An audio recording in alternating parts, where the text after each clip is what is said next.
Қайырлы күн баршаңызға. Бүгін мен осындай таразысыз және миксерсіз жасалатын, өте оңай әрі тез жасалатын осындай зебра пирогының рецебімен бөлісемін.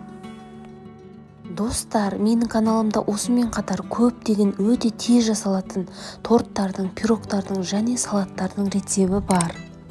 Каналға тіркеліп қоңырауша белгісін басуды ұмытпа. Бөлме температурасында тұрған 3 жұмыртқаны алып, оның бетіне қант салып, масса ағарғанша араластырамыз. Оның үстіне жарым стакан сұйық май қосамыз. Оның үстіне 1 шай қасық разрыхлитель салып, оны електен өткізіп саламыз. Ұнды 2 бөлікке бөле отырып, массамызды басып алмай араластырамыз.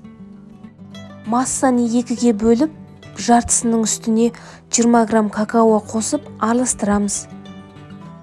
Зебра пирогымызды 2 ас қасықтан сала отырып, 1 рет ақ және де осы какао қосылғанда кезек-кезек салып отырамыз.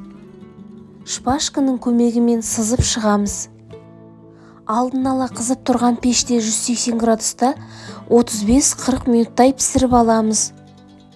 Жұп-жұмсақ әрі дәмді осындай зебра пирогымыз дайын. Достар, міндетті түрде осы рецеппен жасап көріңіздер. Бір жасағаннан шығатын өте жеңіл әрі өте дәмді рецептердің бірі. Менде форманың диаметрі 20 сантиметр.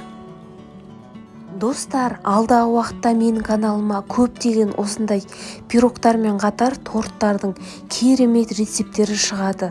Каналға тіркел.